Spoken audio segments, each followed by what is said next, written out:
We're all like super excited that it's going to be September, right? I know I surely am, and I am so excited about the coming reading months.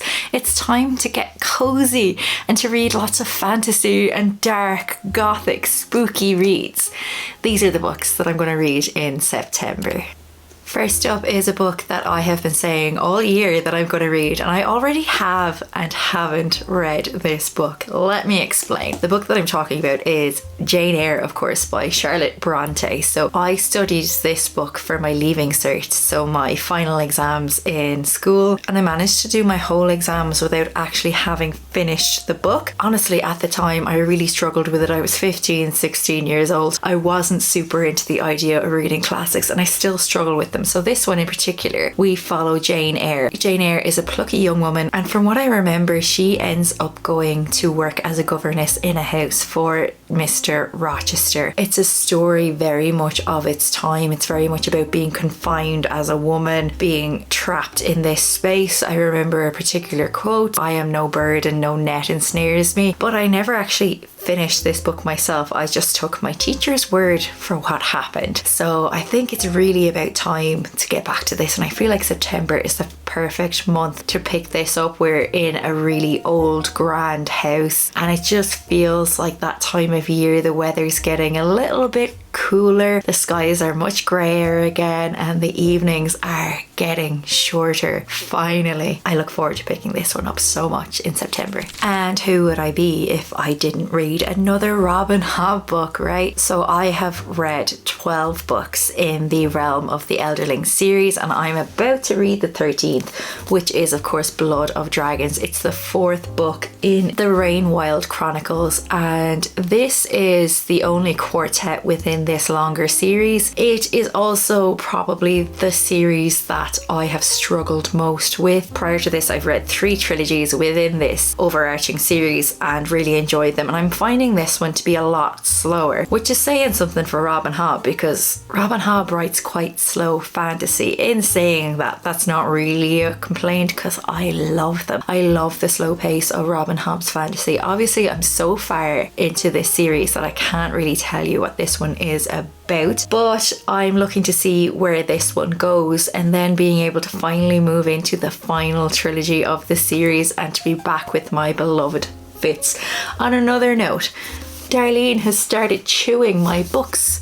She just seems to have a penchant for putting her teeth in there. Not ideal. Next, I'm planning to read a book that actually isn't published yet, but will be published in September on September 18th, and that is Ian McEwan's latest book, which is called What We Can Know. I know very little about this book, but I do know that Ian McEwan writes beautiful literary works. He slightly defies genres, and I'm really excited to read more by him, because the only book I've read so far by Ian McEwan is On Chesil Beach, and honestly, no notes, perfect book, 5 stars, which is rare for me. So when I got the opportunity to read this one, I was very excited. It seems to be a book set in a few different timelines, past, present and future, and is very much eco-literature from what I hear. I don't know anything more about the plot, and I'm okay with that. I really want to go into this one quite blind. I'm looking forward to it. It's not that long. It's only just about 300 pages, so I feel like this is one I'll read pretty quickly, and I feel so excited to pick it up. I'm looking forward to letting you know what I think about it. Next then is another advanced reader copy, but my bad. This one was published in July and I haven't actually read it yet, but I felt like keeping it for the cooler, cozier months. It's a thriller, and I always associate this time of year with darker reads, with thrillers, with twisty, pacey, gothic novels. This is not all of those things, but I do believe it is quite twisty. I'm talking about Like Mother, Like Daughter by Kimberly McCreight, and this one was published by Penguin Viking in July. So we are following a mother and a daughter in this book. I believe the daughter shows up to the mother's apartment, and it becomes very apparent very quickly that something is wrong. The mother is nowhere to be seen. The apartment is in complete upheaval, and the story goes from there. Again, I don't want to know too much about this. I just want to go into it and read it and see what happens. I'm looking forward to a twisty turny good time. I'm looking forward to finding out a bit more about this situation. What happened? Her mother, who is she really? What's going on? The next book that I'm planning to read this month is a physical book that I bought basically on a whim because it was a nice special edition. But I do look forward to it. It is very hyped. It's a romantasy read. You're going to know it straight away when I pick it up. We're talking Quicksilver by Callie Hart. I don't know too much about the plot of this book, but I know we follow a young woman who is basically hiding or has some secret powers, and she spends a lot of her time stealing from, I think, the Queen's coffers. Something happens somewhere along the lines where she ends up getting transported to this other land that's, I think, very snowy, very icy, and she ends up, I think, bonded to a fae man, something along those lines. I've heard it's quite steamy, it's quite enjoyable, and I'm looking for a fast-paced good time. I'm looking for a really good romantasy read, and I think this one might just tick that box for me. I know that the next installment is coming out, I think, in November, so this feels like absolutely the perfect time to read this book. And then the book that has been picked for my IRL book club this month is a book called Before Dorothy by Hazel Gaynor. I've never heard of this book and I've never read anything by Hazel Gaynor before, but this is a historical fiction book, and it's interesting because it's set in a world that we already know. So this is a book about Dorothy from Oz, but not necessarily about Dorothy. It's about her aunt and her aunt's husband, and this time that it's set where they're living in this dust bowl, and I believe it is much more historical rather than fantastical. So it's about their lives kind of before Dorothy becomes Dorothy of the Wizard of Oz. I don't know a whole lot more about it. I'm okay with that. I'm actually really looking forward to going into this one because this is a book that I had, as I've mentioned, never heard of before, and I look forward to seeing how I feel about it, and then at the end of September how the rest of the book club felt about it too. And then of course a new release book that needs yet again absolutely no introduction. I have pre-ordered it and it hasn't quite yet arrived, but it has been published by now. It is Katabasis by none other than R.F. Kuang. So this is her latest installment, and we are set, I believe, in like a university or a college, and there are two students. Are they academic rivals? And they end up going into, I think,